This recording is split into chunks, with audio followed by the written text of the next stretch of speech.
de outras duas organizações da sociedade civil, lá de Florianópolis. Uma se chama Instituto É da Nossa Cor, que trabalha com a equidade racial fortemente, e a outra instituição é a Politize, que tem atuação já em toda a América Latina, que trabalha com educação política também. Então, eu estou na diretoria dessas duas organizações, então acho que o campo social é algo que pulsa em mim. Eu acho que desde que eu me entendo por gente, porque eu sou cria de projeto social, eu sou cria de periferia, então eu acho que a gente tem um destino aí quando a gente volta de novo a atuar no terceiro setor, no campo social, no campo da sociedade civil organizada. O ICOM, pessoal, o Instituto Comunitário Grande Florianópolis, é uma fundação comunitária que tem como razão de existir promover o desenvolvimento local da região metropolitana de Florianópolis. E como que a gente faz isso? Como que a gente melhora a qualidade de vida de todas as pessoas que coabitam esse território? A gente tem algumas frentes de atuação. Uma delas é que a gente produz informações sobre o nosso território, por meio de diagnósticos sociais, por meio de mapeamentos, por um lado, para subsidiar políticas públicas, mas, por outro, para fundamentar a atuação da sociedade civil organizada. Então, o ICOM tem, há muitos anos, experiência com produções de diagnósticos sociais de diferentes temáticas: população em situação de rua, criança e adolescente, adolescente e jovem, e o mais recente aí a gente teve migração internacional, então que casa muito com o lançamento hoje, né, nossa cidade, do diagnóstico de migração. Então, lá no ICOM também a gente teve um diagnóstico de migração internacional.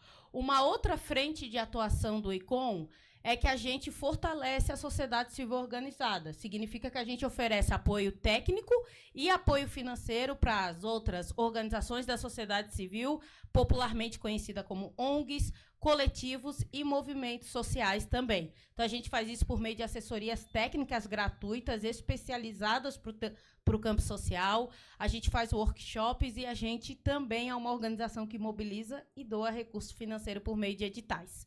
Uma outra frente estratégica do ICOM, pessoal, é que a gente estimula o investimento social privado de pessoas e empresas que queiram potencializar a sua responsabilidade social nos seus territórios. Então, a gente, enquanto fundação comunitária, tem uma expertise de criação e gerenciamento de fundos, de campanhas de mobilização, de poder. Hoje é muito falado, né, responsabilidade social, mas ESG de empresas, né? Então, é como se o ICOM fosse o S aí de muitas empresas, onde a gente ajuda a potencializar aquele recurso, né? E quando a gente fala de investimento social privado, pessoal, estou falando de uma doação financeira, doação recorrente, doação sistemática, participativa e estratégica na comunidade. Então, em resumo, é mais ou menos isso que o ICOM faz, e com programas estruturantes de desenvolvimento territorial em determinadas comunidades.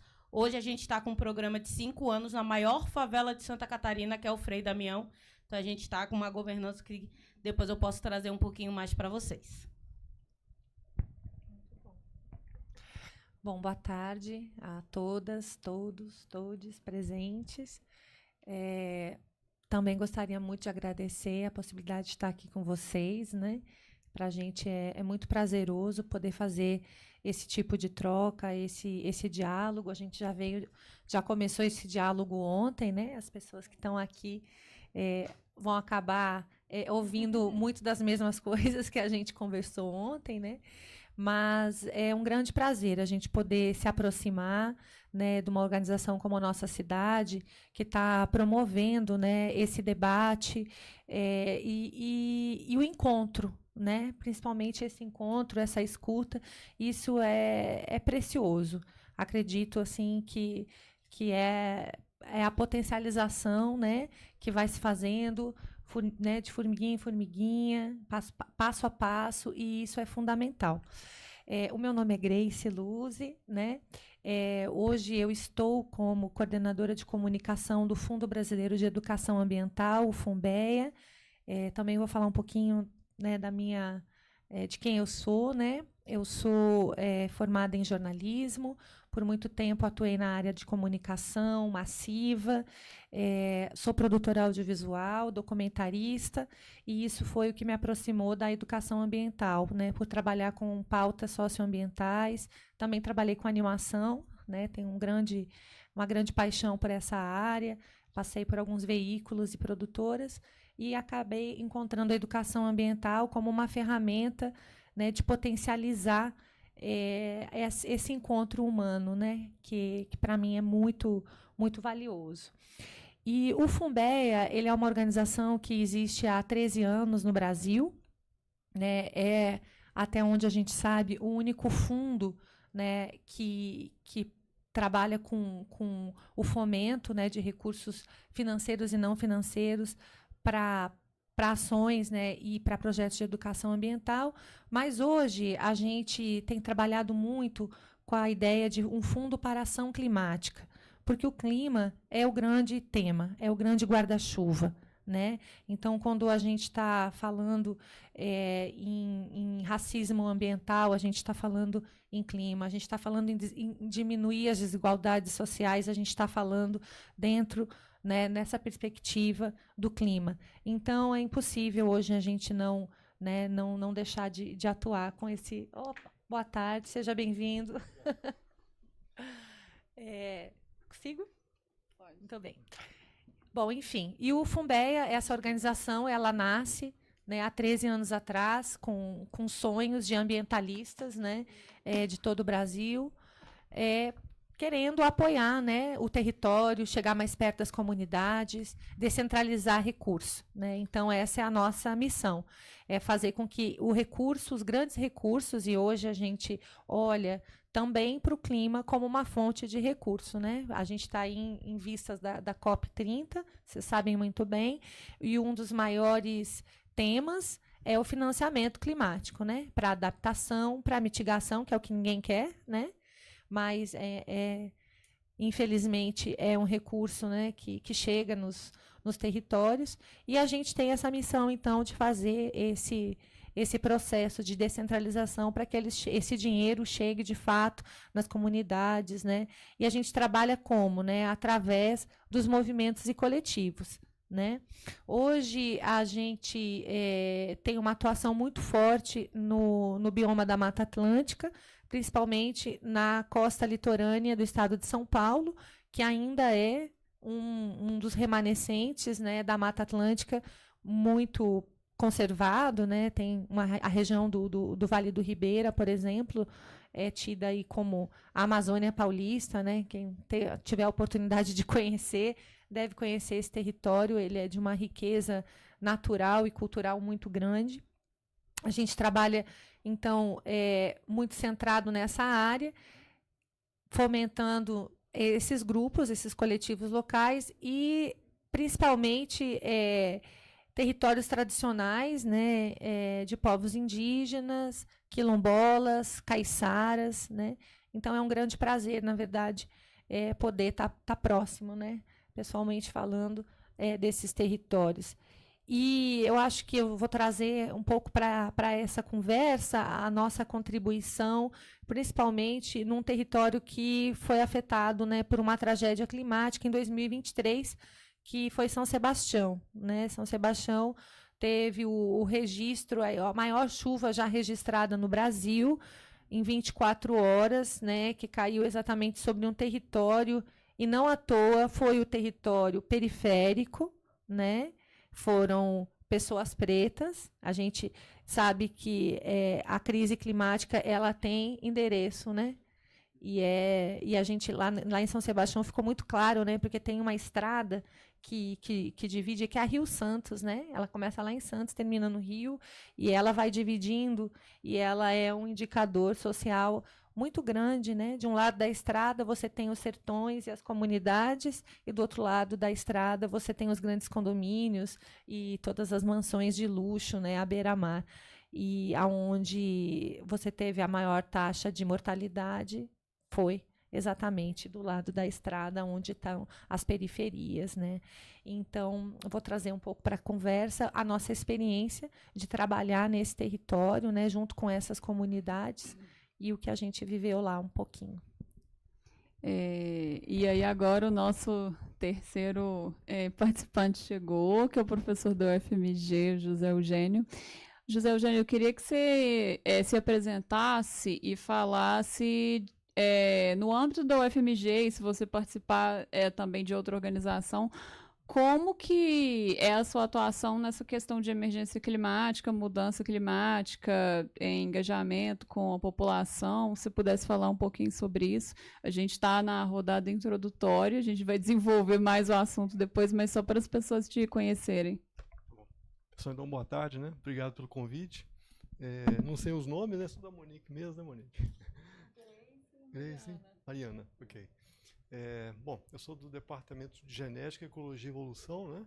Lá do Instituto de Ciências Biológicas, e estou na UFMG já há mais de 30 anos, eu acho, né? Então, entrei no século XX. No século XX tinha um clima... Aqui, ó. Ah, caramba! Pode ir? Bom, então, boa tarde a todos, né? Eu sou do Departamento de Genética, Ecologia e Evolução do Instituto de Ciências Biológicas da UFMG, né? E eu trabalho lá desde, sei lá, tem mais de 30 anos já. Então, meu setor é o de ecologia, né?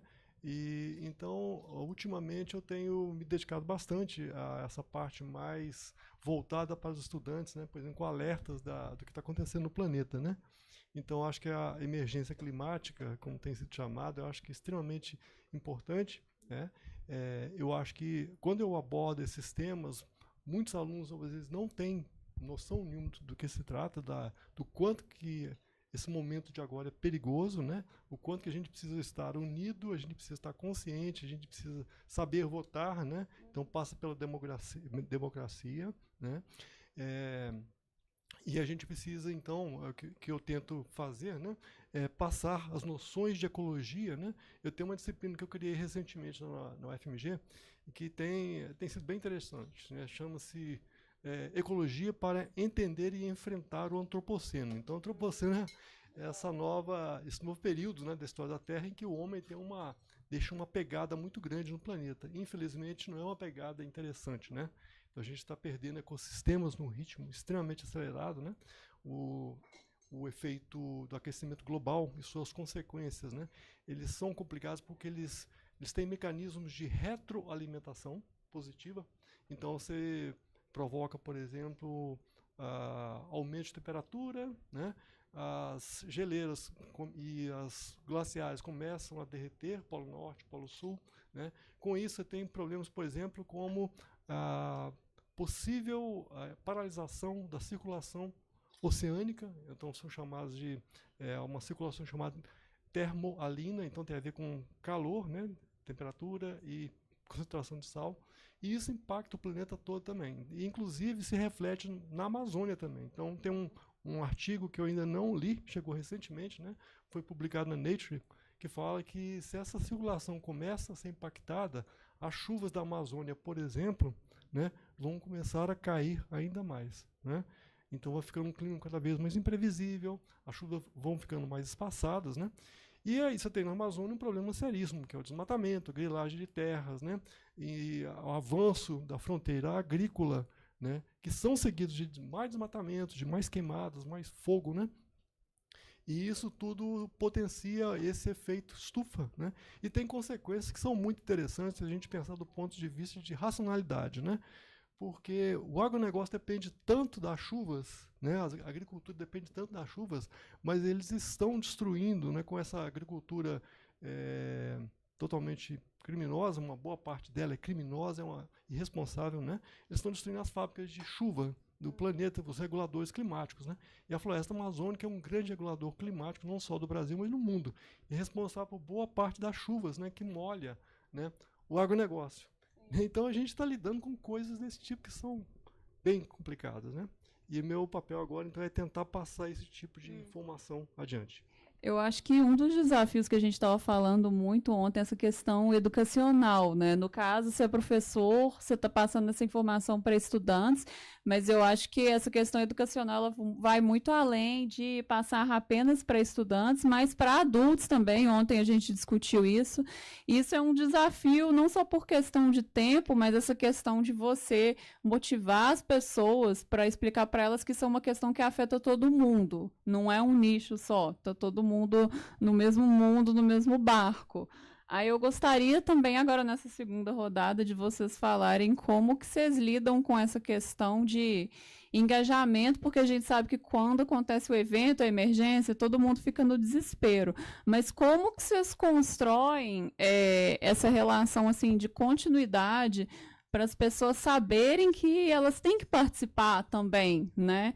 Como que vocês constroem essa relação com as comunidades, tanto para as pessoas que trabalham em fundações, direto com as pessoas afetadas, quanto para você, né, que tem essa relação com os seus estudantes, né? Aí eu acho que a gente pode...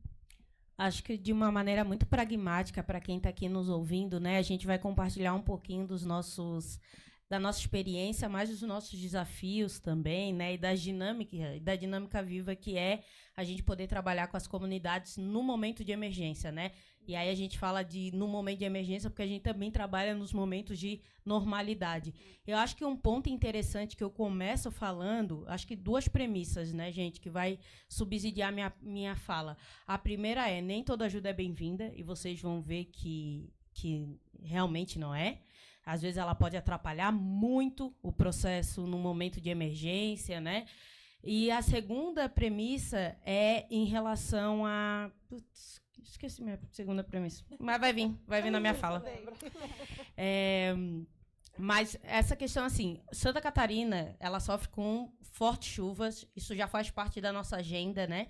Desde 2000, o ICOM tem 20 anos de existência, pessoal, e desde 2008 o ICOM trabalha com fundos comunitários e emergenciais, desde a enchente que deu em Santa Catarina, que também foi histórica, aconteceu ali na região do Itajaí.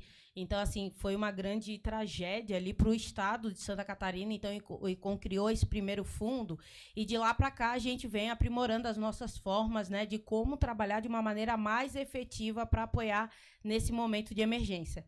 Então, trazendo um pouquinho da nossa última experiência, o ICOM já trabalha com comunidades há muitos anos e com os atores vitais dessa comunidade. Quem são esses atores? A sociedade civil organizada. Então, é a associação de moradores, as organizações da sociedade civil, os movimentos, os coletivos. E aí, no momento de emergência, o ICOM, nosso último fundo, tinha um slogan, né? E quando a água baixar. E por que a gente botou esse slogan? Justamente porque a gente só ia intervir no momento que a água baixasse. No momento da chuva, a gente não conseguia entrar nessa comunidade. Então, a comunidade também ela é uma comunidade que fica próximo de um rio, então a água batia literalmente no teto das casas, né, dessa comunidade. A gente entrou em contato e viu notícias, tanto com a Defesa Civil, como notícias jornalísticas, como com outras organizações, e a gente verificou que essa comunidade era que precisava de mais atenção. Então, esse já é um papel da Fundação Comunitária, né? A gente entender qual é o ponto que vai precisar de prioridade e do nosso apoio. A gente verificou que as demais comunidades já estavam mobilizadas, não tinha dado tanto dano, e nessa comunidade, que ela é uma comunidade plana, ela ficou embaixo da água. Então, a gente não conseguiu entrar em 3, 4 dias nessa comunidade. Quem entrava era só a Defesa Civil. A primeira ação que a gente fez foi doar para as organizações locais que estavam acolhendo as pessoas. Então, teve uma organização local que acolheu mais de 100 famílias nessa comunidade e uma escola local também. E aí, pessoal, quando eu falo de acolher, eu estou falando de acolher 100 famílias, 300 cachorros, 400 gatos, né? Porque vem todo mundo para dentro dessa organização, inclusive os funcionários dessa organização não conseguiram sair. Então, depois de 4 dias, o ICOM entra nessa comunidade e cria um comitê com todos os atores importantes nesse momento, né? Quem são os atores importantes? Poder público. E aí, gente, do poder público, Mari, é só a prefeitura? Não. Poder público, Secretaria de Saúde, Educação, Assistência, Gabinete da Prefeitura, Defesa Civil, Ministério Público, Organizações da Sociedade Civil, Associação de Moradores, empresas locais próximas. Então, a gente juntou essa galera para a gente falar, bem, como é que a gente vai apoiar as famílias que mais precisam? Vamos fazer esse levantamento do que elas perderam, né? Então, assim, gente, teve famílias que perdeu a casa toda e teve famílias que perderam móveis, né? Alguns móveis ali estragaram, geladeira, fogão, nesse sentido. Então, a gente vai abrir um fundo para reconstruir esses lares e essas casas. Então, a gente abriu esse fundo e, gente, no momento de emergência, as pessoas tendem a se sensibilizar mais, né? Essa é uma tragédia em termos de cultura de doação e filantropia, né? As pessoas se sensibilizam em momentos de tragédia. Precisa ver a morte, precisa ver o desastre, para eu falar, meu Deus, a situação está feia, eu acho que eu vou fazer uma doação, né? Porque, em tese, em momentos de normalidade, não tem por que a gente fazer uma cultura de doação, né? Então, essas comunidades são as que mais sofrem, aí a Grace trouxe um ponto, né? Aí a gente começa a ver essa sopinha de conceitos que estão vindo, racismo ambiental, né? Que são o quê? A gente não está no mesmo barco, tem gente que está no barco, tem gente que está de navio, tem gente que está de boia, tem gente que está se afogando. A emergência, ela bate de maneira desigual nas pessoas e nas comunidades.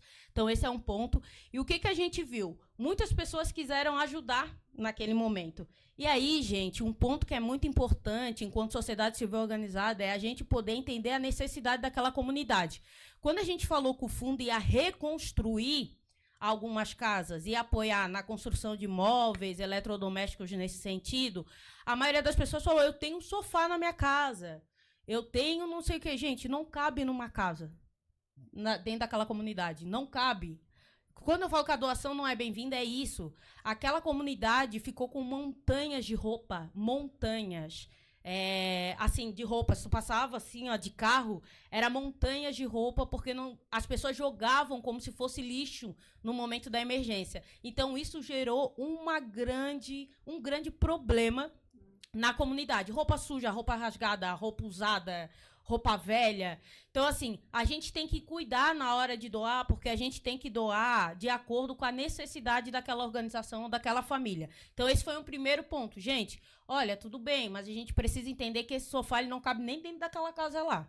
E um outro ponto foi, poxa, Mari, mas aí o ICOM quer criar a reconstrução de casas, mas para reconstruir uma casa é no mínimo 50 mil. Bom, gente, naquela comunidade tem mutirão. E um final de semana levanta uma casa de madeira dentro do quintal onde ela já estava por 5 mil reais. E aí foi uma coisa muito interessante, porque não pode. Como assim, 5 mil reais? Sim, gente, em 5 mil reais a gente consegue, com um mutirão na comunidade, junto com a Associação de Moradores, consegue colocar aquela casa de pé. E aí, isso é muito interessante em termos de fundo, pessoal, porque em determinados tipos de doadores e de investidores, é muito difícil a gente conversar em termos de construção. Não, mas peraí, construir casa eu não quero, compra só os eletrodomésticos nesse sentido. Mas, gente, vai comprar TV sem teto, sem casa, sem parede? Sim, não faz sentido. Então, a gente tem um papel também de sensibilização do outro lado. Olha, a importância de reconstruir uma casa do zero. E aí, o que foi muito legal nesse papel foi ter essa governança ativa, ter uma governança formada por múltiplos atores. Mari, é fácil? Não é, gente. Imagina botar poder público, sociedade civil organizada. Só para vocês terem noção, a gente pediu para o gabinete do prefeito estar presente no dia que a gente conseguiu entrar nessa comunidade, né? Quando essa pessoa chegou, foi um momento assim de lavar roupa suja, porque o pessoal vai na prefeitura, por que não sei o quê? Que não... Então, assim, gente, a gente teve um papel de mediação. Gente, agora o negócio é resolver, a prefeitura está aqui, está aberta, né? Então, assim, independente de partido político A ou B, independente de CPF, a gente tem que fazer política de Estado. A prefeitura, o poder público, ele tem que estar presente porque ele tem um papel de corresponsabilização em relação a políticas públicas. De inscrição no CAD único. Muitas dessas famílias não estavam no CAD único e aí a gente tem um papel pedagógico, né? De por que não está no CAD único. A maioria delas não vão porque tem medo de ser perseguidas, né? Se a gente fala de CAD, cara, se inscreve no CAD único, mas é a partir do CAD único que tu consegue BPC, tu consegue Bolsa Família, auxílio emergencial, né? Tu começa a entrar na base de dados do governo federal. Se tu não está na base de dados, a gente não consegue fazer política pública.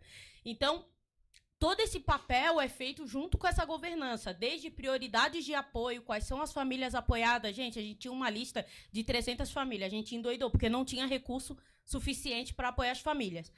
Passou 2 dias, já diminuiu para 100. Por quê, pessoal? Porque a gente foi falando assim, beleza, a gente tem uma lista, mas só de duplicar e botar no Excel simples com o CPF, a gente já viu que tinha família duplicada por organização que mapeou. Segundo passo, vamos visitar essas famílias? Já caiu para 60. A maioria das famílias já estavam restabelecidas, não tinha dado tanto dano, já tinha ajuda. Então, a gente já verificou que as 60 que mais precisavam eram essas. E, claro, a gente botou critérios, né? Que tinha criança e adolescente, prioridade absoluta, né? Família que tinha algum tipo de pessoa com PCD. Na família também tinha critérios de priorização. E as áreas mais afetadas nesse sentido. Então, esse comitê, pessoal, apoiou financeiramente, era R$5.000 e valores variava entre R$1.000 e R$5.000. Mari, então não foi um valor fechado para cada uma? Claro que não, gente. Tinha família que só precisava de uma geladeira. E aí, a gente pagou, deu para geladeira. Tinha família que precisava reconstruir a casa, então era 5.000 e a gente já sabia que era mutirão na comunidade. O mais legal disso é que a gente fez isso junto com uma tecnologia social, que é o Banco Comunitário. Hoje, vocês estavam com as moedas digitais e lá a gente fez essa mesma questão. As famílias só podiam comprar nos comércios locais dentro da comunidade. Um era comércio de móveis, inclusive um era móveis usados, móveis e móveis usados, e o outro era comércio de material de reconstrução dentro da comunidade. Então, gente, esse foi um movimento muito legal de sensibilização daqueles comerciantes. E aí eu lembro bem quando eu sentei com um comerciante, o comerciante falou, cara, a maioria dos meus funcionários é dessa comunidade, eu quero apoiar, mas que história é essa de banco comunitário? Vai entrar dinheiro para mim? E aí, o que eu faço com isso? Eu falei, olha, é muito simples, a gente tem um aplicativo chamado E-Dinheiro, funciona assim, a pessoa compra com seu CPF, só que a gente não dá o dinheiro diretamente para a família, na verdade, tem o dinheiro por meio de um aplicativo e ela pode comprar nesse comércio local. Então, qual é a grandiosidade disso, a preciosidade disso? A gente parte do princípio de que o desenvolvimento das cidades parte do desenvolvimento dos bairros. A questão de uma moeda local, ela gira em torno de uma economia circular, ela gira em torno de um papel de espírito comunitário, né? Então, a gente conseguiu fazer... A gente utiliza essa tecnologia social desde 2020, que é o Banco Comunitário em momentos de emergência. Então, qualquer comunidade, qualquer território que a gente vai estar atuando, os comércios locais são esses. Aí, como resultado, foram 62 famílias, mais de R$250 mil investidos nessa comunidade, aproximadamente 300 mil pessoas, 276 pessoas que foram apoiadas aí nesse trabalho. E o legal é que a gente continua com esse comitê. Então, esse comitê virou, em vez de ser comitê emergencial, se tornou o comitê permanente do Frei Damião. As famílias começaram a pensar, vamos ter que continuar com isso aqui. Então, a gente continuou, mês a mês, a gente se reúne e trabalha numa perspectiva preventiva, porque não precisa esperar a emergência chegar. A gente pode fazer várias ações de prevenção dentro da comunidade, né, para que, no momento de calamidade pública, as coisas sejam mais leves, mais comunitárias nesse sentido. Acho que é isso. E é legal isso que você falou, que não é uma coisa só pontual quando acontece. A última parte da sua fala foi sobre a continuidade, né? Que eu acho que é o que muita gente não pensa. E até mesmo para você empoderar as pessoas e, de certa forma, ir passando conhecimento para elas poderem tomar ações sozinhas no futuro quando acontecer, né? Não é só aquela coisa de eu e a minha organização sempre temos que estar presente ditando as coisas para as pessoas começarem a tomar iniciativa própria em relação a algumas coisas também, né? Que é muito importante. Isso que você pontuou. Aí, Grace. Muito bom. Eu estava ouvindo o professor falar, né? E aí você falou sobre o aspecto da educação. E pensando o que aconteceu lá no litoral norte de São Paulo, né? E eu acho que a premissa principal, né, em quem se interessa pela questão climática, né, que é o negacionismo, né? E o negacionismo, ele é crime, né? Ele é criminoso. E o que aconteceu em São Sebastião, ele parte desse aspecto, né? Porque essa chuva, esse volume de chuva, ele foi previsto, né? A prefeitura, ela foi avisada e ela não quis dar a informação, ela não deu o alerta. Por quê? Porque foi no carnaval. Foi no sábado de carnaval, 18 de fevereiro de 2023. Todo e qualquer morador, né, que estava lá, eu era uma delas, porque eu era moradora do Litoral Norte, né, tenho a minha casa lá, estava no carnaval, né? Ninguém recebeu um alerta de chuva. Esse negar essa informação para a população, ele é criminoso e ele é intencional, né? É um crime bem intencional. Mas o que aconteceu, né? Então, eu vou falar agora, puxar o aspecto da mobilização. A gente também não teve uma atuação emergencial, né? Porque na hora da emergência, você precisa sim que o poder público, né, apareça enfim. Mas, sem a comunidade, esse poder público não conseguiu, e aí eu trago um depoimento, e meu lugar aqui é de testemunho mesmo, né? Esse é o meu lugar de fala. Sem a comunidade, nada se resolveu. Para vocês terem uma ideia, quando a Defesa Civil chegou na Vila Saí, que estava totalmente soterrada, né, eles não conseguiam identificar quantas casas tinham sido soterradas, porque não havia registro. Né? A gente sabe, pelo CEMADEM, né, o Centro de Monitoramento de Desastres Naturais, que já existe uma previsão, já existe um sistema de alerta que olha para as encostas do Brasil e já tem um mapa de risco, né? Um mapa de risco climático, muito tempo já que tá lá, mas o poder público, né, tá ali, a prefeitura nessa eterna discussão da regularização fundiária e tal. Então a Defesa Civil não sabia nem quantas casas de fato tinham sido soterradas, né? Porque por muito tempo se nega o direito à moradia, se nega vamos mexer nessa ferida, é uma grande ferida brasileira, vamos mexer nessa ferida e vamos discutir regularização, né, fundiária, porque isso sim vai ser um dos piores problemas que a gente vai enfrentar, né, com o aumento aí do câmbio climático. E aí foi um morador de lá que tinha um registro de drone feito, né, que pegou uma bicicleta, porque as estradas estavam interditadas, e percorreu mais ou menos uns 10 quilômetros para entregar na mão do coronel da Defesa Civil, né, um HD, porque toda a região também estava sem luz, né, um HD externo com uma imagem, assim, aqui tem uma imagem de drone para você fazer o reconhecimento do território e descobrir de fato quantas casas foram soterradas. Então, assim, o momento da emergência é isso, né, essa mobilização dos poderes públicos, a mobilização da sociedade civil, porque aí vem muita doação, né? Foram 50 e tantos milhões de reais que caíram, né, de repente, do nada, para ajudar essas comunidades. Mas, né, depois de um mês depois, cadê? Né? Cadê esse dinheiro? É a primeira pergunta que fica, né? E vamos ter que reconstruir esse lugar. A gente entrou nesse período, né? Porque nós somos além de ser um fundo, né, que está olhando para o aspecto de recurso, a gente é um fundo educador. A gente vem, né, da educação ambiental, então tem esse princípio. E aí a gente conseguiu, muito, né, inspirado nesse trabalho do ICOM, a gente trabalha, né, está em rede, numa aliança territorial de filantropia comunitária. A gente conseguiu justamente chamar, né, os atores sociais daquela região e constituir um círculo territorial. E esse círculo territorial com o objetivo de fazer essa governança para a regeneração desse território.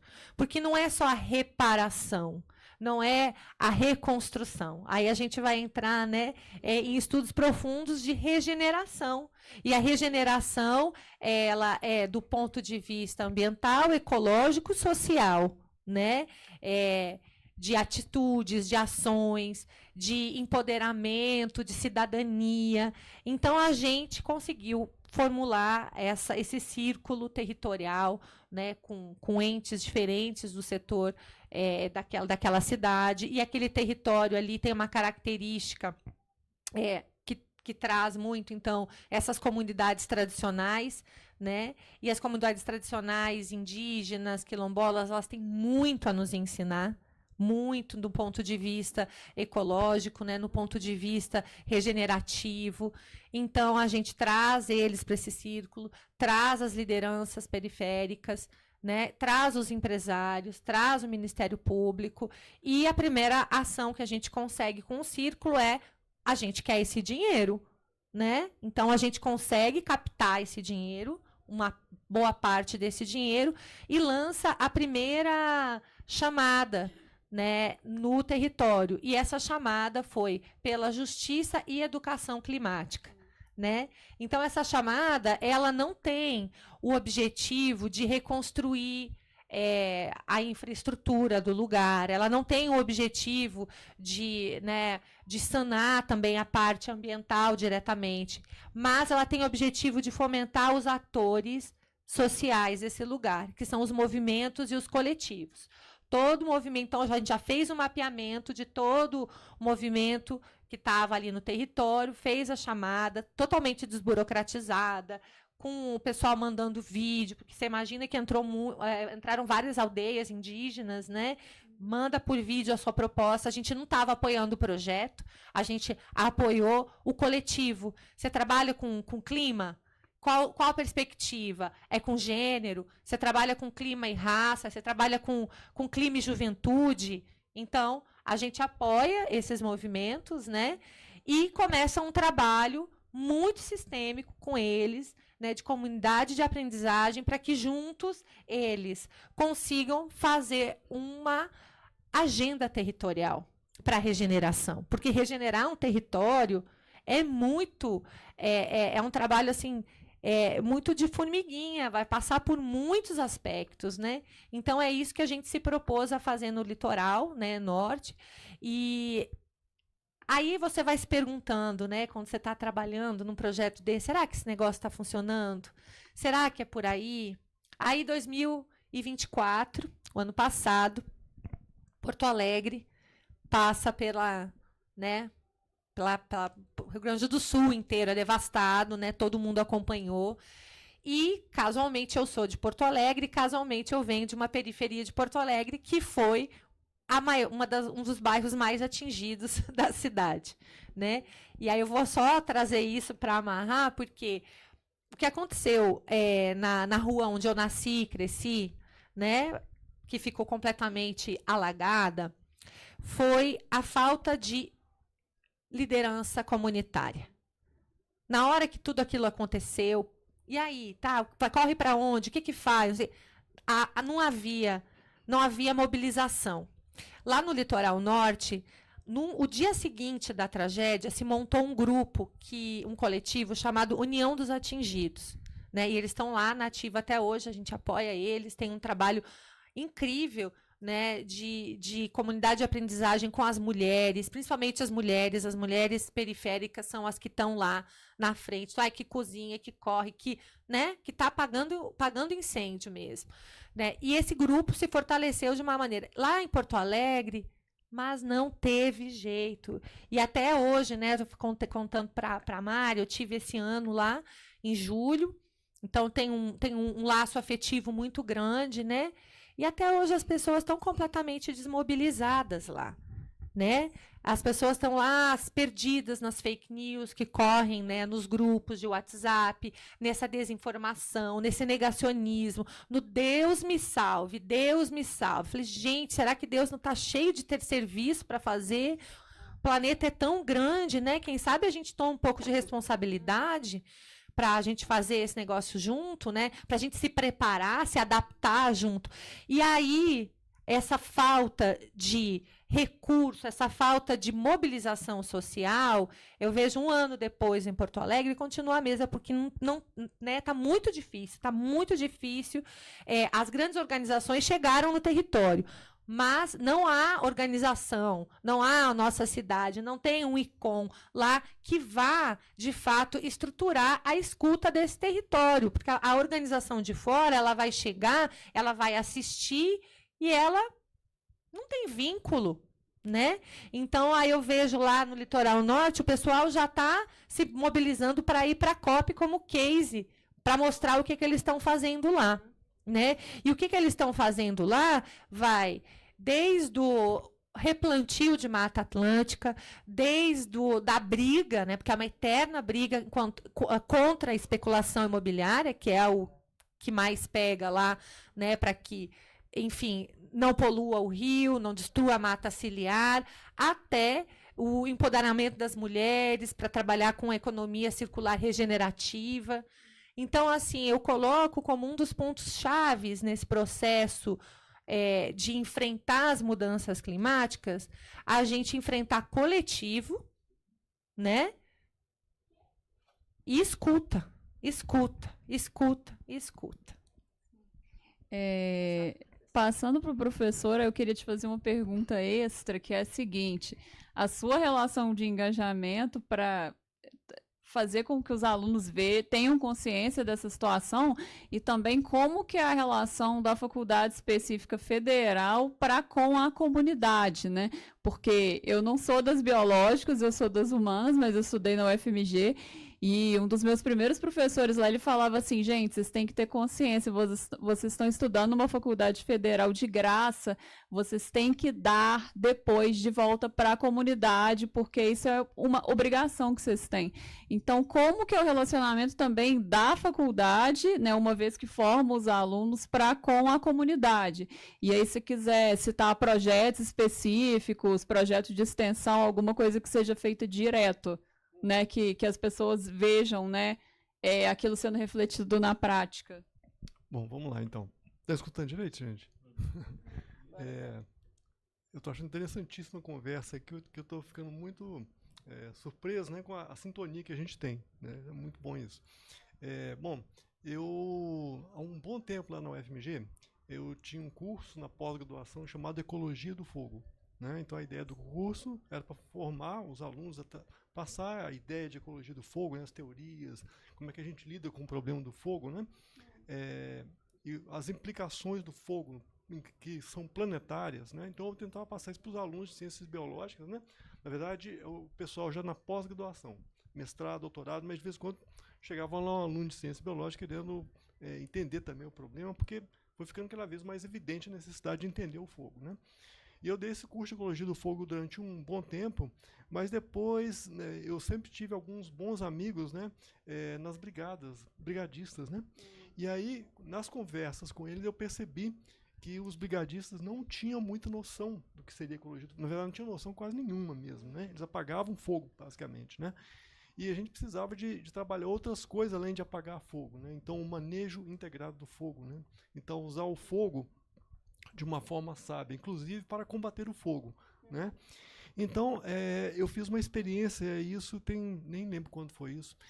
Nós abrimos o curso, eu conversei com o pessoal do ICMBio e abrimos o curso para fora da universidade, né? Então, eu convidei algumas alunas, né, minha lá da época, tinha uma que estava fazendo mestrado, estava trabalhando com fogo também, e abrimos o curso e vieram alunos do Brasil todo, impressionante.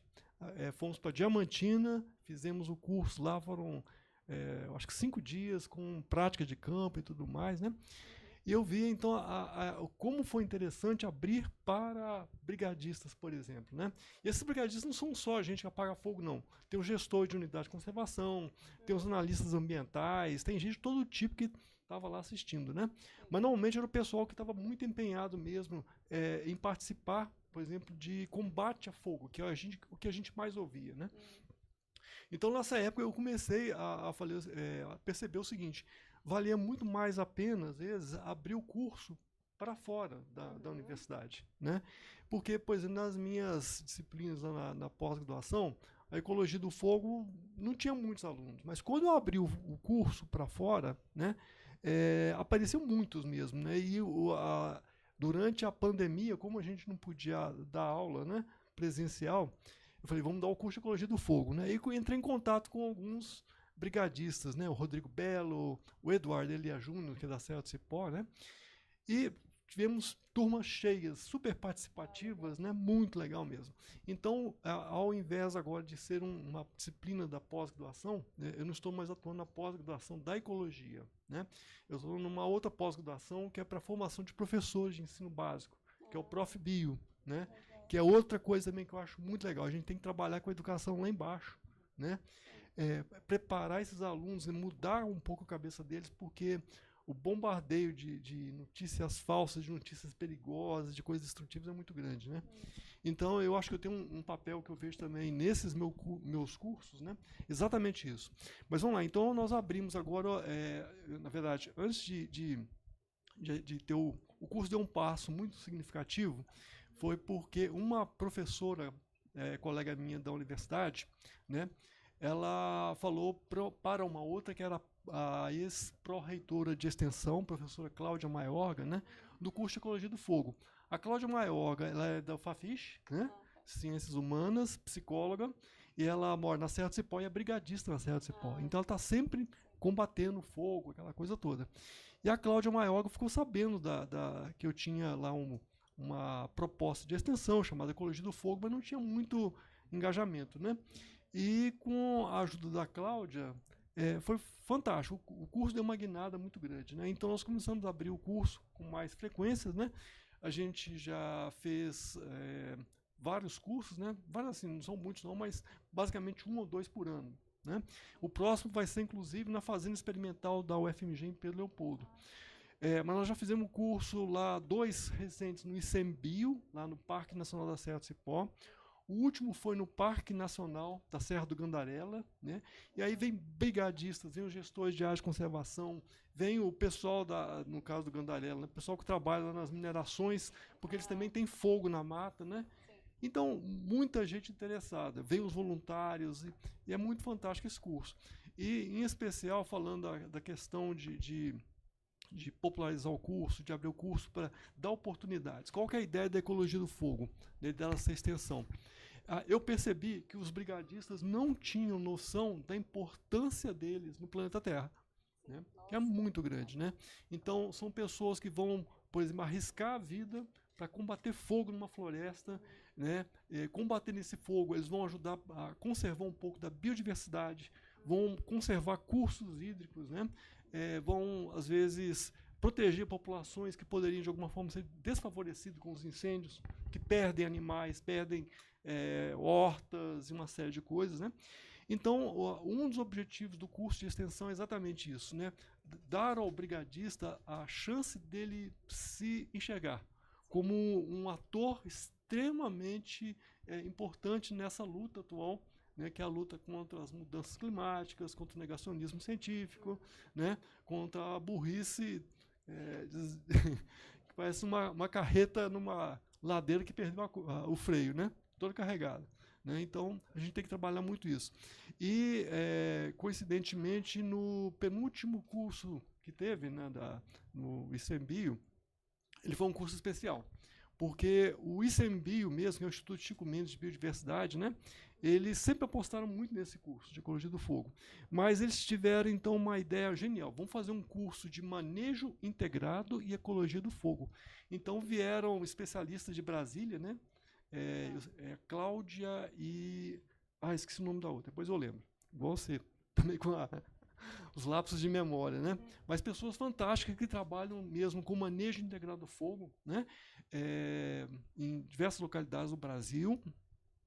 E esse curso, então, ele foi eu falei no primeiro dia, né, sobre ecologia do fogo, chamamos vários palestrantes para falar disso também, né?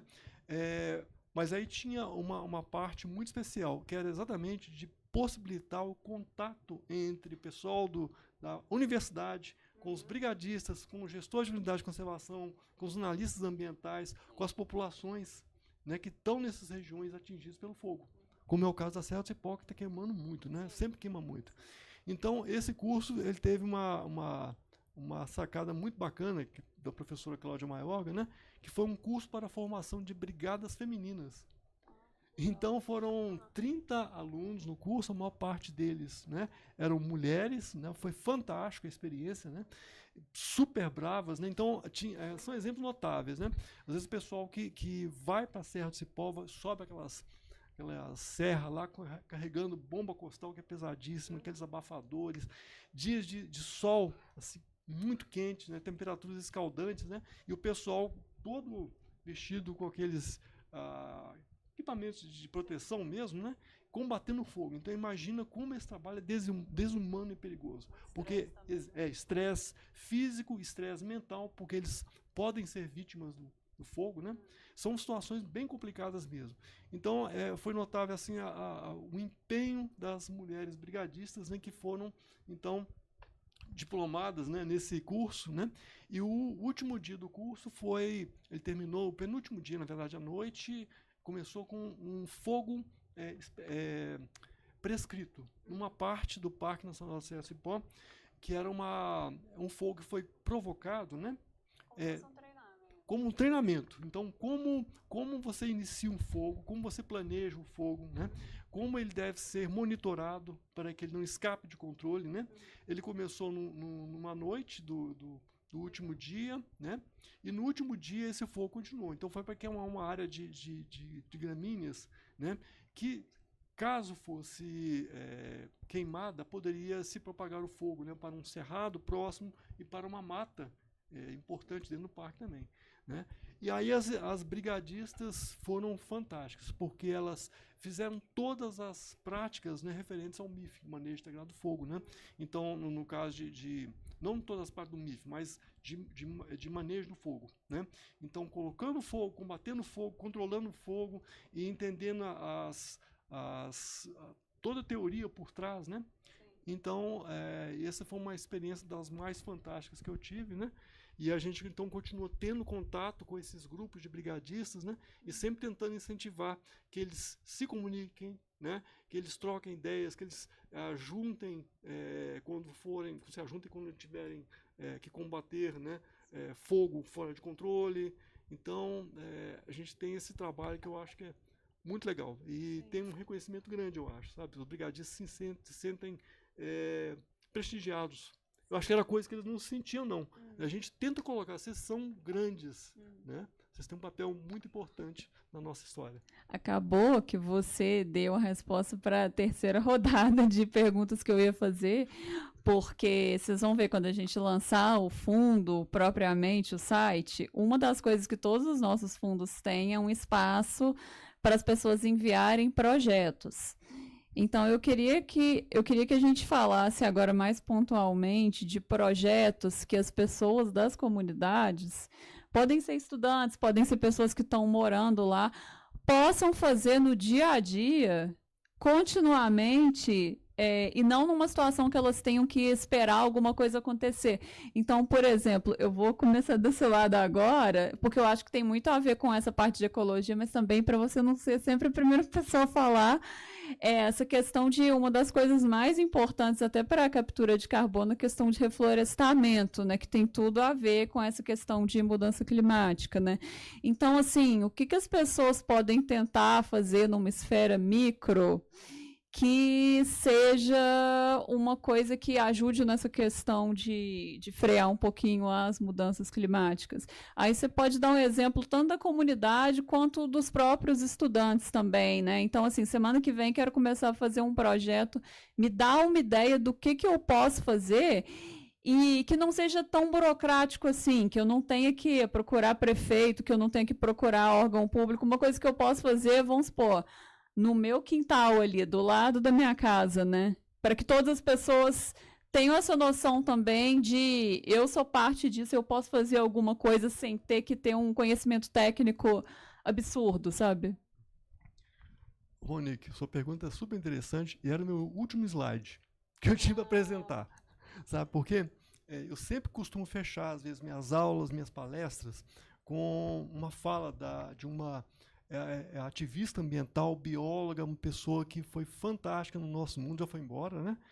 Que é não sei se já ouviram falar, Wangari Maathai. Sim, ela ganhou o Nobel, né, da Nobel. Paz. Eu sou muito fã dela. Pois é, a Wangari Maathai foi muito interessante porque ela começou um projeto. A história dela é muito bonita, né? Então, o discurso dela no recebimento do Prêmio Nobel é uma coisa fabulosa. Eu costumo dar esse discurso para os meus alunos, né?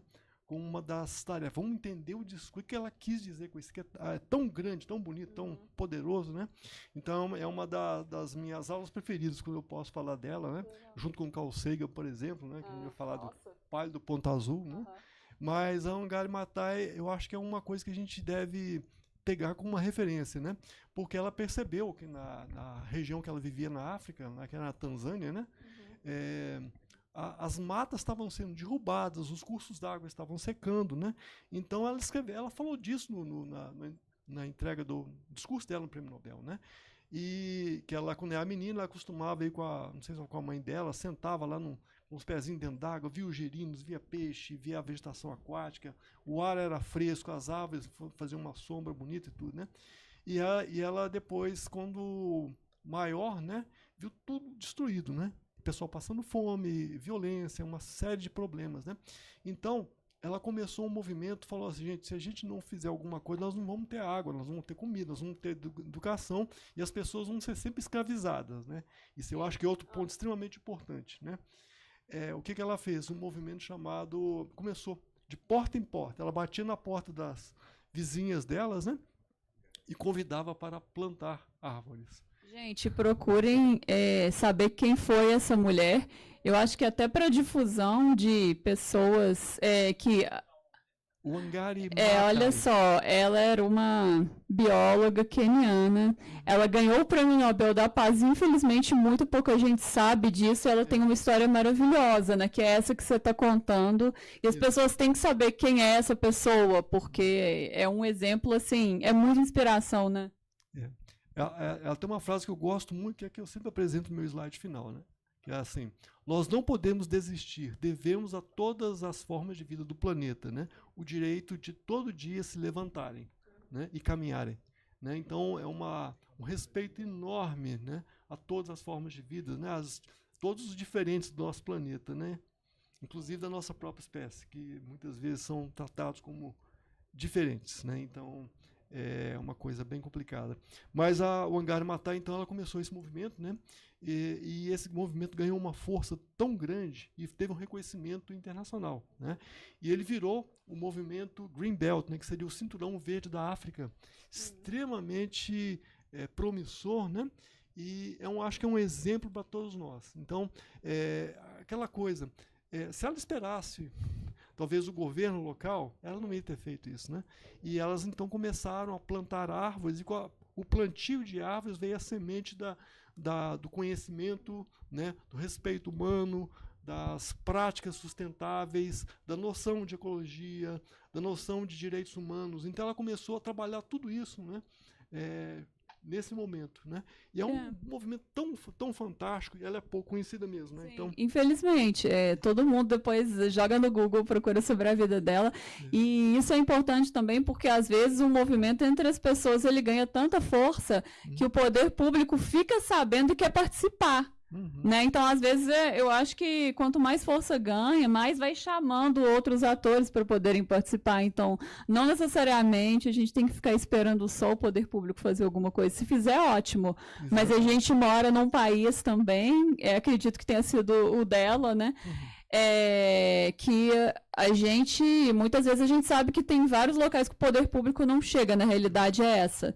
Então, de uma forma ou de outra, a própria comunidade tem que sair buscando soluções para a própria sobrevivência também, né?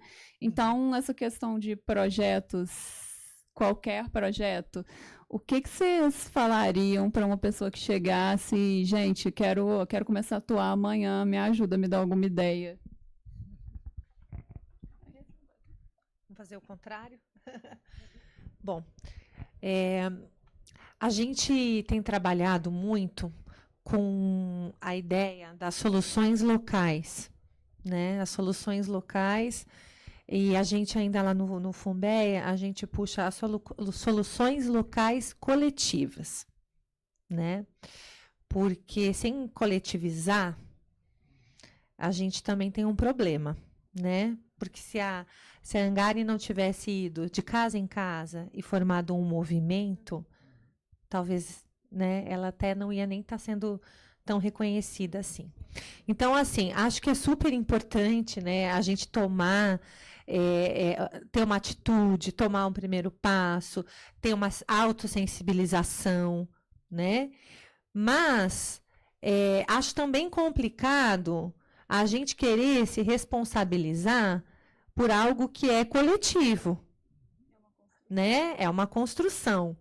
E também acho que o poder público tem que ser responsabilizado, ele tem que estar lá, né? Porque, assim, no final das contas, a solução local, o enfrentamento local para a crise global, eu acho que é um ótimo mote, né? Mas eu vou cá entre nós, é uma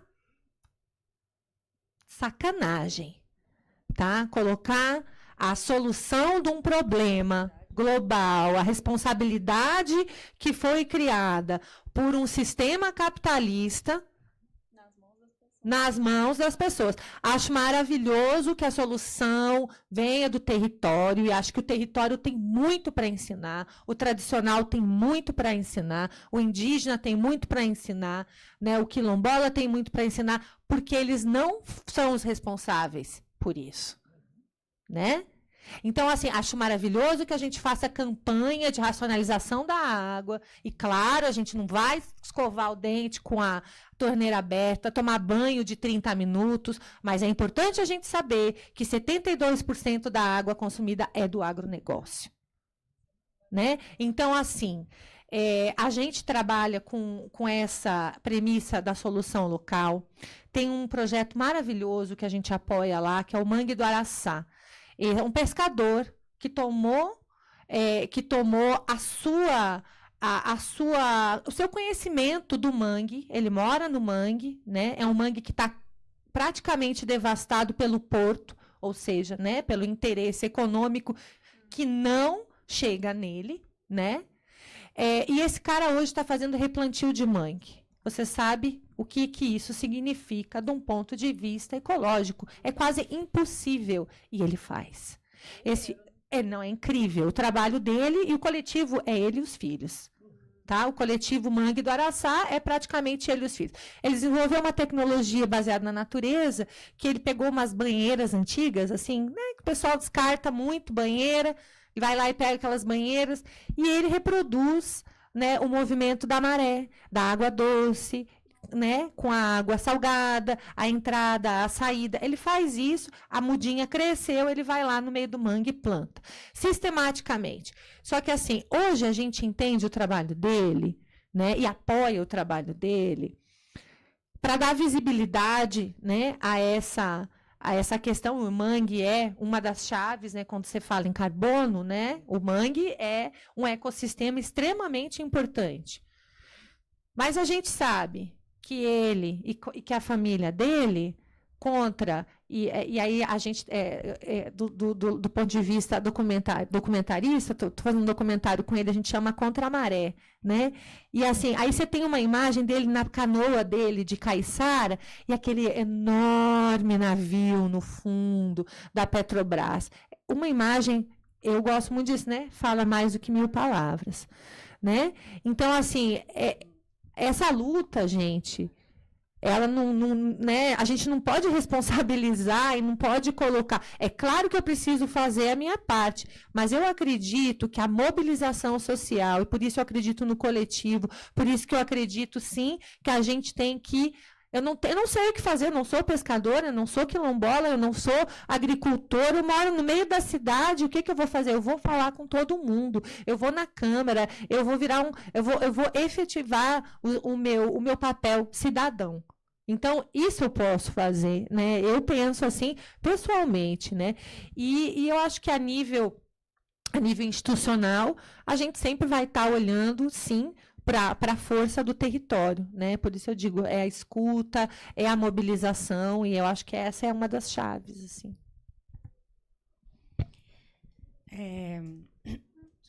Resgatando as duas premissas que eu falei, era que nem toda ajuda é bem-vinda, e eu já expliquei o porquê. Eu acho que a gente sempre tem que ouvir o outro lado e entender qual é a real necessidade, e não o que a gente acha que é melhor para aquele território, para aquela organização ou para aquela pessoa.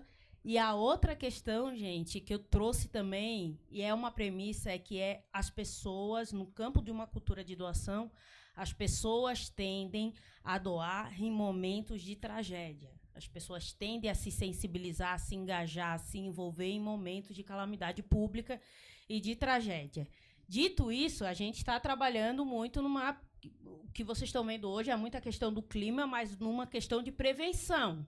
Como é que a gente se prepara para uma próxima enchente, chuva em relação a isso? Então, para mim, gente, falar de emergência climática é falar de comunidades resilientes. Então, hoje o ICOM pauta comunidades resilientes. Como a gente melhora a questão das nossas comunidades. E aí, pegando o gancho da tua pergunta, Monique, assim, para quem quiser, quem tem um projeto, né, que tipo de coisa que pode fazer? Eu acho, Monique, que esse não é o problema. Porque se tu chega hoje numa comunidade, vai ter muita solução. Talvez seja como é que a gente fala com que o que a pessoa faz lá naquela comunidade, que é a separação do lixo, tem a ver com o clima. O que a pessoa faz lá tem a ver com o nosso edital. O que tu faz tem a ver com o nosso edital, porque é isso, fica uma coisa tão abstrata, clima, COP, carbono, CO2, oxigênio. E daí tu fala, cara, isso não tem nada a ver com o que eu estou fazendo aqui. Cara, mas às vezes... E aí, um dos exemplos, né, muito que a gente vê nas comunidades urbanas e periferias é a questão de plantação de árvore. Mas, gente, é a questão de sombra em favela. Tu imagina que favelas são ilhas de calor. É 4, 5 graus a mais do que a temperatura de uma cidade. É isso que a gente está falando. Então, plantar uma árvore, ter um momento de sombra dentro de uma favela é maravilhoso. E aí a gente ouviu muita questão das brigadas e do fogo, né? Como a brigada é fundamental no momento preventivo. As favelas têm gato. A gente trabalha com gato. No momento de calor de 40 graus, pega fogo. A gente tem um problema sério de emergência nas favelas, que é pegar fogo nas casas. E ninguém fala sobre isso. Então, assim, um teto solar, é legal. Um teto solar tu paga até menos questões de água, de luz, nesse sentido. Então, assim, solução tem. Eu acredito que esse não seja o grande problema. Eu tenho certeza que se a gente chegar em qualquer território e falar, o que tu tá fazendo aí para dar uma mitigada, né? Assim, tampar o buraco um pouco do que você já faz. Eles têm a solução, inclusive soluções que nem passam na nossa cabeça. Mas talvez o nosso papel é isso.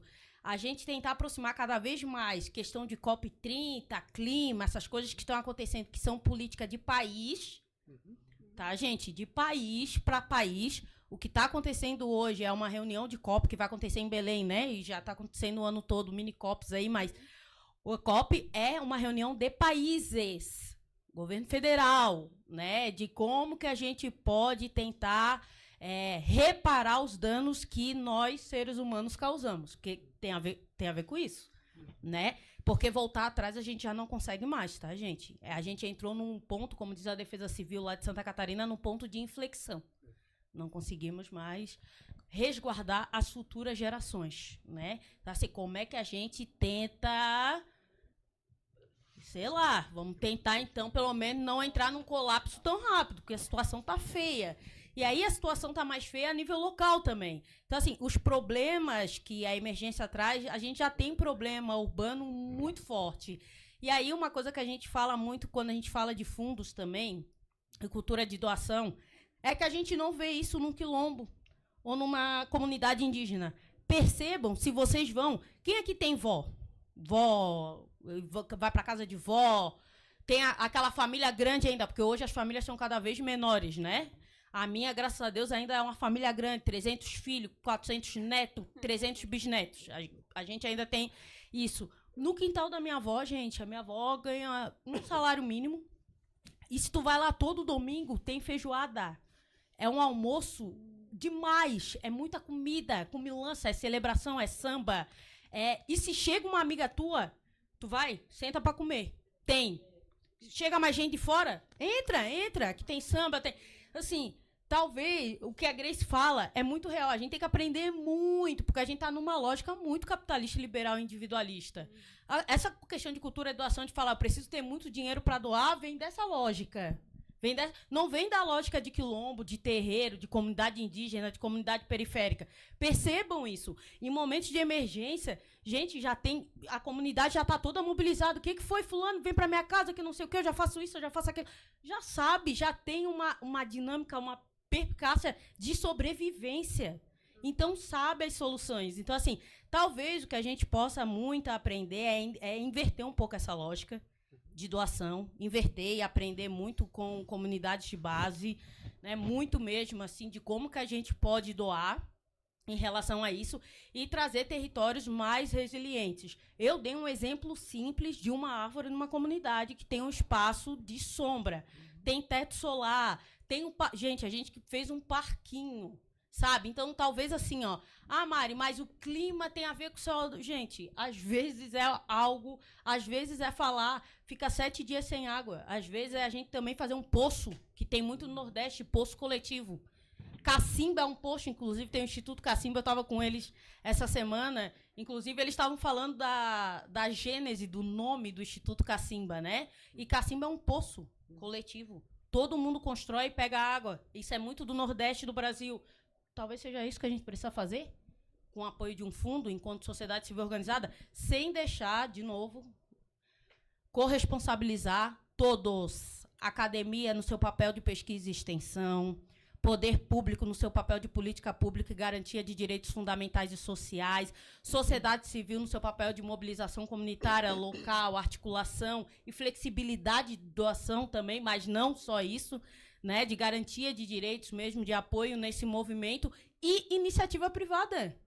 Iniciativa privada no seu papel de responsabilidade social e que tem o Vasmiri, né? Então, assim, doa recurso financeiro, faça o seu papel social também, porque é super importante.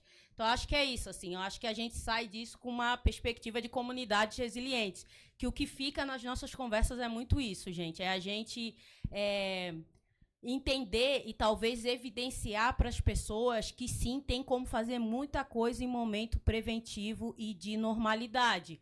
Não precisa esperar uma emergência para fazer. Tem muita coisa. Brigada, defesa civil na escola, defesa civil na comunidade.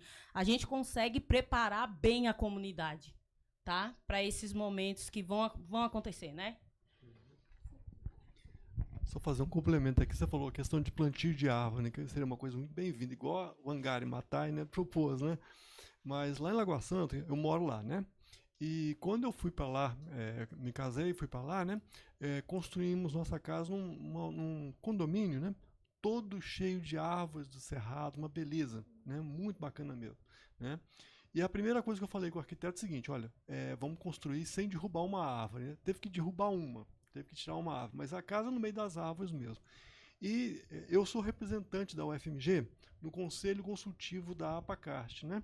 Então, como biólogo, eu sempre tenho falado para, às vezes, o pessoal da prefeitura, eu participei de algumas reuniões lá do CODEMA, né, que é o órgão ambiental, e eu sempre falo, gente, é possível construir, é possível que a cidade expanda no meio do cerrado, né? Então, tirar o mínimo possível, manter as árvores nativas no meio das ruas, né, no meio nos passeios, e construir as casas sem derrubar a árvore, manter o máximo possível. Mas o que a gente vê? É uma prefeitura dominada mesmo por gente que é negacionista, né? Ou mesmo o interesse econômico é tão acentuado, né? Que eles simplesmente desprezam qualquer coisa. E essa minha luta, eu sempre que eu posso, eu falo sobre isso, né? Olha, a cidade de Lagoa Santa, né? Está sendo destruída, né? Lá em Lagoa Santa, o primeiro livro, que é considerado o primeiro livro de ecologia dos trópicos, foi escrito, né, graças ao Eugene Varmin, né, que foi um naturalista que veio a convite de Lund, né? Ele escreveu a flora do cerrado, a vegetação do cerrado, mas também com aspectos de ecologia, né?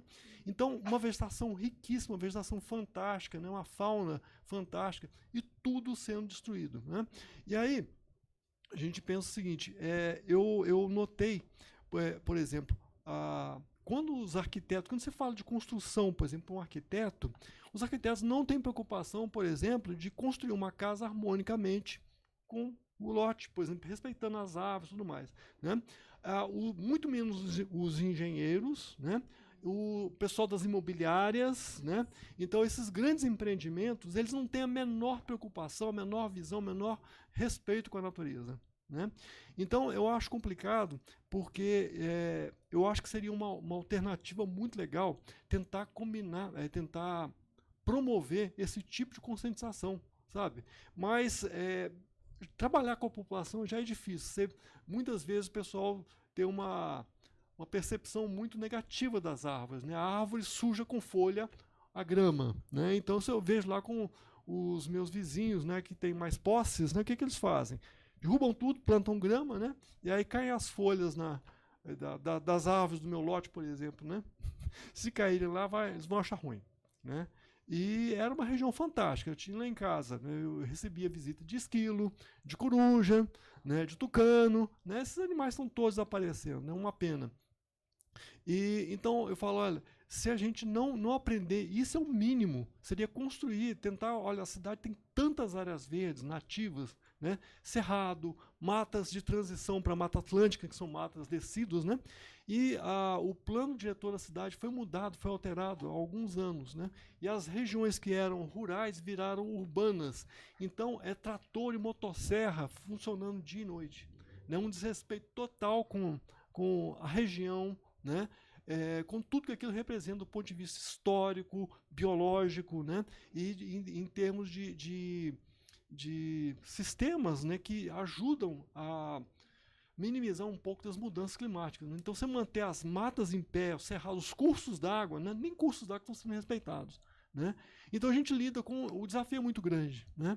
Eu gostaria muito de propor um trabalho de conscientização, né, para esses diferentes atores, né, que poderiam de alguma forma ajudar a frear esse processo, né? Construir cidades, né, mais harmônicas com a natureza, né? E, portanto, com os seres humanos também, né? A gente comentou ontem que tudo que a gente está fazendo nesse evento, na verdade, é um início para todas essas discussões e projetos que a gente vai vir a fazer juntos. Então, é muito legal esse tipo de proposição. Tem gente aqui que trabalha com educação ambiental aqui, tem gente que está assistindo, então acho bem legal essa oportunidade também para fazer parcerias. E gostaria de lembrar de novo para todo mundo que isso aqui é meio que um lançamento informal do Fundo para Emergência Climática. E quem ainda não segue, gente, sigam a gente nas redes sociais, porque a gente vai fazer todos os anúncios lá. De todos os projetos e eventos futuros e, com certeza, do Conecta de 2026, né, Renato? Então, tá todo mundo convidado para tudo sempre. Eu acho essa questão da coletividade que vocês falaram, acho que a gente, né, tá com os mesmos objetivos e é legal esse tipo de evento para ter uma noção de a gente é meio que uma família que está querendo as mesmas coisas e estamos querendo construir parceria para atingir isso, né? Então, acho que é isso, gente. Acabou exatamente às 4. O time foi bom, o controle de tempo. E é isso. E aí estaremos aqui. Se alguém quiser fazer alguma pergunta depois para os especialistas, que são os 3, está todo mundo aberto aqui.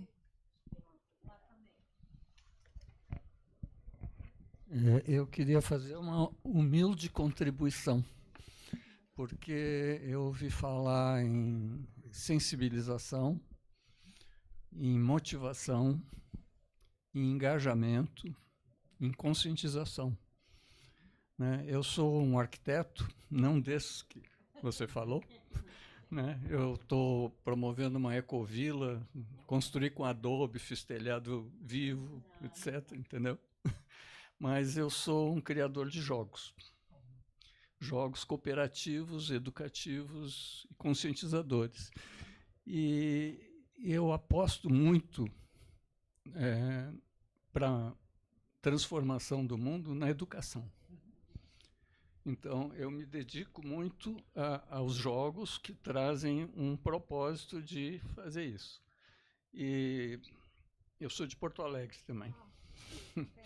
Tenho parentes lá que tiveram que sair de barco de casa.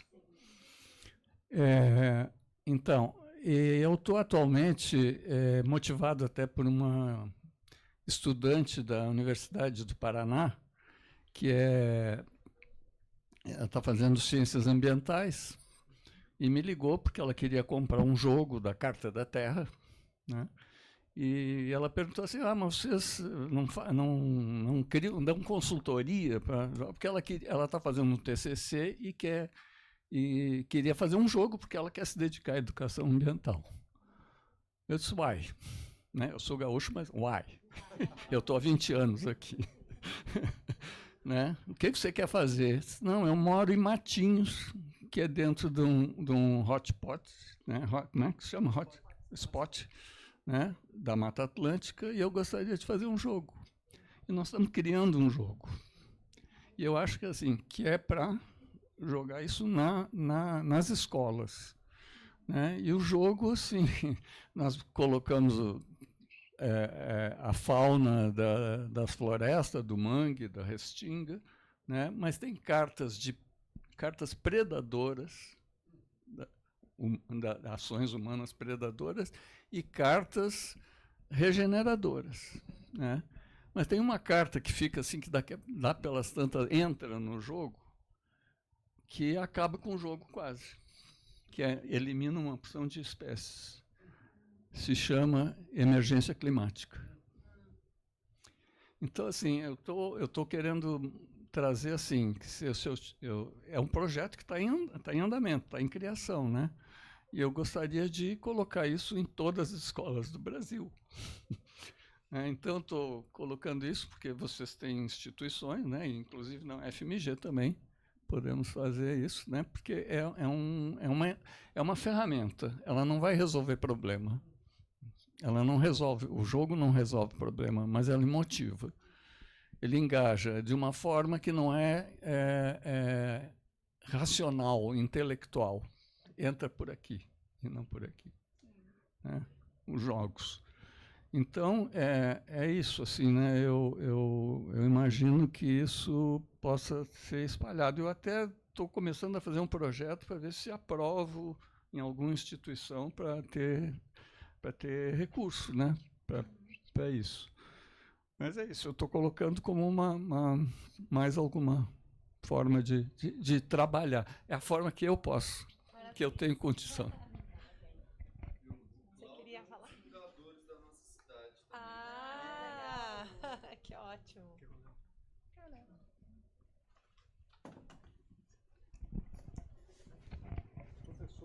Boa tarde, eu sou a Iris, eu sou a presidente do Aprendendo no Quintal, Aprendendo para a Vida. A fala de vocês quatro aí me tocou demais, primeiro do professor, quando ele falou da brigadista, né? Então essa é a nossa luta lá para Brumadinho, porque é muita queimada. Então o nosso projeto trabalha em função do bem-estar da natureza, do ser humano e do respeito.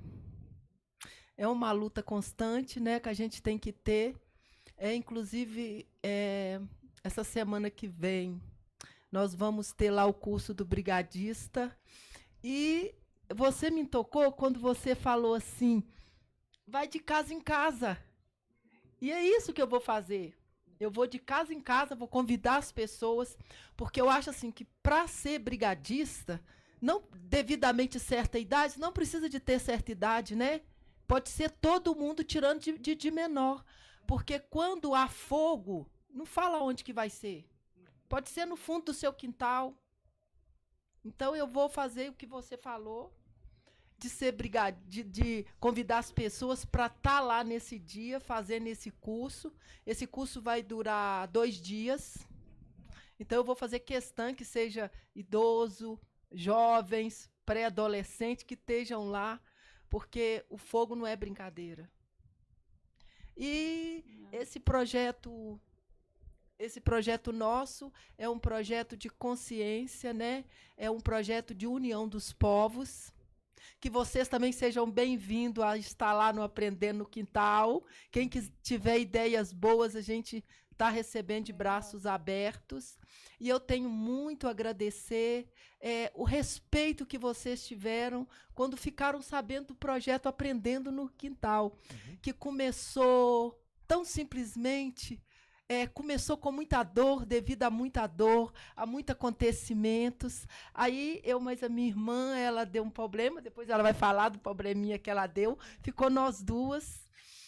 E devido a tantas coisas que aconteceu, eu falei, Margarete, vamos sair fora, vamos fazer cursos, vamos ter conhecimento para a gente voltar para cá, para a gente fazer a diferença. E é isso que nós vamos fazer. Tivemos aula com nutricionista, com tudo que eu imaginar para chegar num patamar de uma alimentação saudável e equilibrada para a saúde e para se alimentar. Aí o que a gente criou? Nós criamos o sal... por que nós criamos o sal aromático com ervas finas? Por que eu estou falando isso aqui? Porque veio tudo da horta, veio tudo da terra. A gente tirou peça por peça, medimos peça por peça, fomos fazer curso para saber o teor de cada erva, aonde cada erva podia chegar lá dentro de você. E nós, nesse estudo todo, nós chegamos num patamar. Esse patamar do sal aromático com ervas finas. Porque a minha irmã deu um problema de câncer de mama. Então, a gente saía para ir fazer o tratamento dela, ela não conseguia, a gente voltava, e aquela luta, eu falei, Margarete, quer saber? Vamos pôr a mão na massa, vamos radicalizar a nossa alimentação e vamos criar. Aí nós criamos esse produto, que desse produto introduziu para ela, e o que aconteceu? Com o decorrer de um mês que ela estava com essa alimentação diferenciada, ela conseguiu. Fez a químio, fez a rádio, e fomos trabalhar no social. Aí fomos para a Cozinha Brasil para aprofundar mais o punks, a comidas tradicionais e alimentos saudáveis para a sua saúde.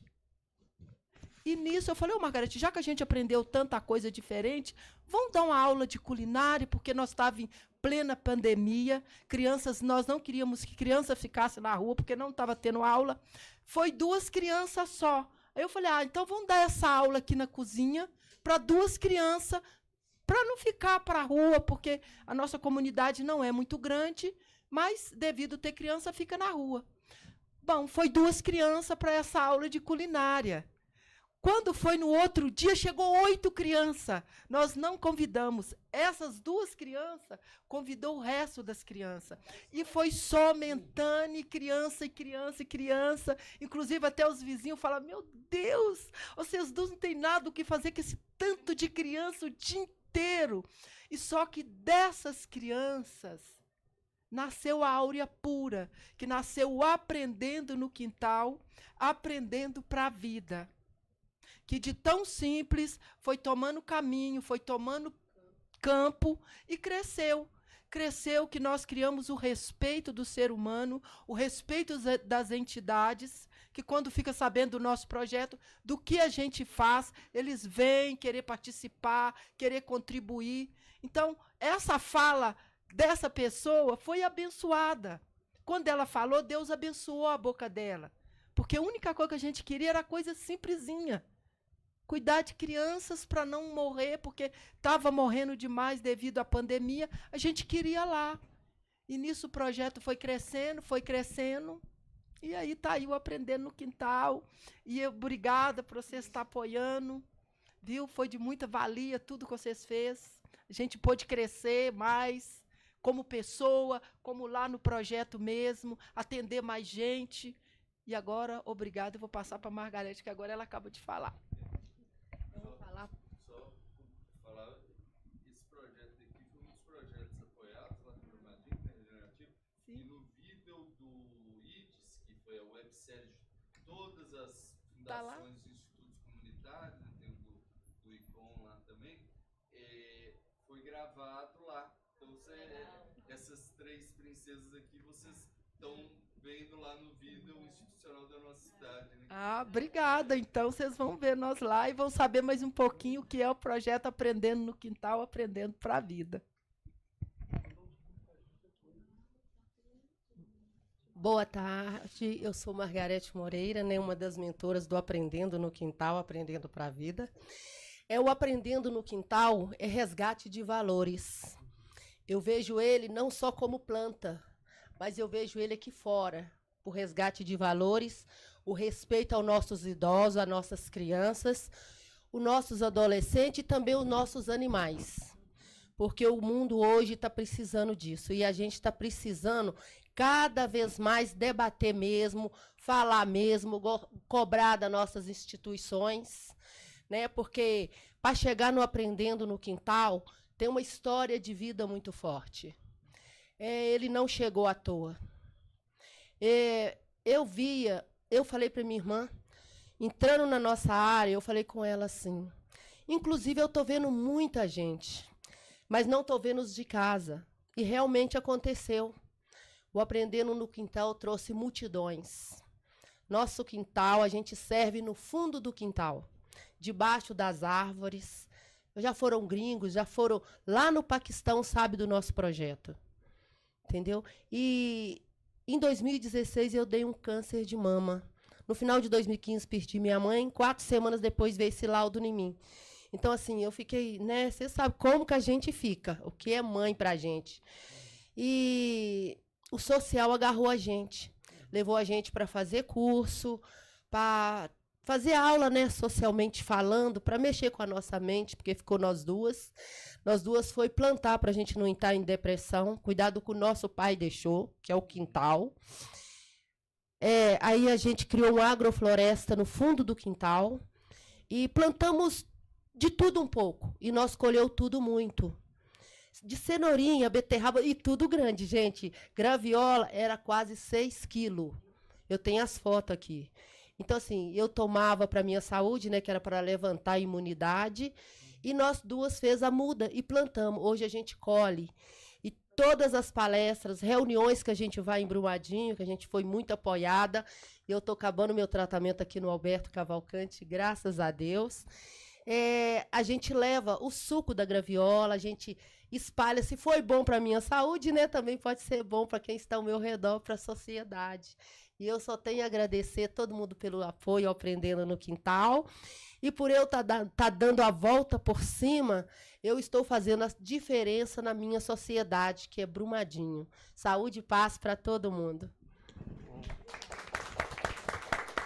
Só complementando aqui um minutinho, da importância do fundo regenerativo, né? Importância de ter alguém ali que pensou naquela comunidade lá no fundo, lá de ponta, e pensar que a gente, com pouco, a gente transforma em muito, porque a gente já é acostumado com pouco. A gente não precisa de muita coisa.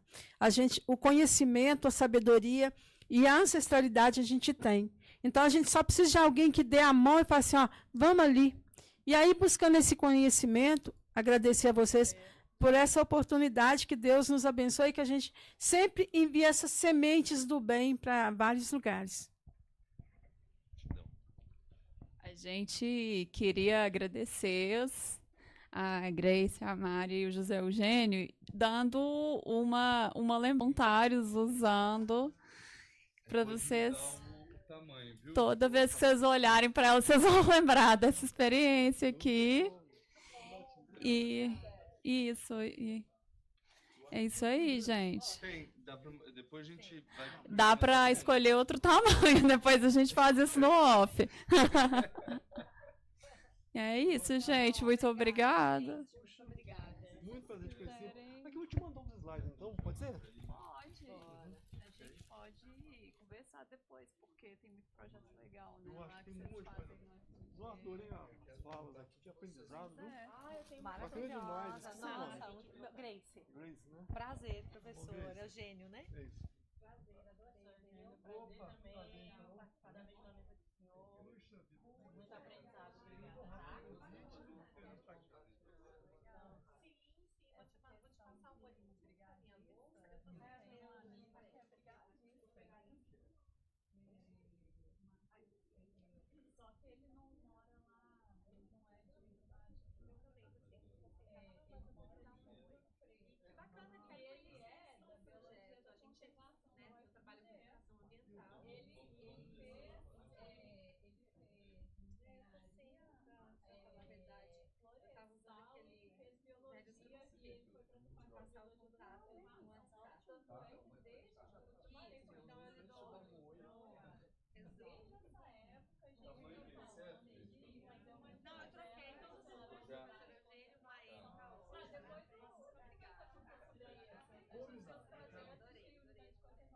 Vamos descendo que nós vamos fechar já. Mas tem muitas ideias, né? O negócio é juntar um pouco aí. Você tá com o tamanho certo, gente? Você quer um grande aqui? Tá bom pra você. Então tá bom. Obrigado. Você tem, né? Você pegou já. Você conhece.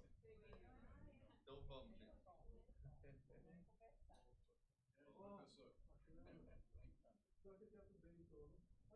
Professor. Vamos andando.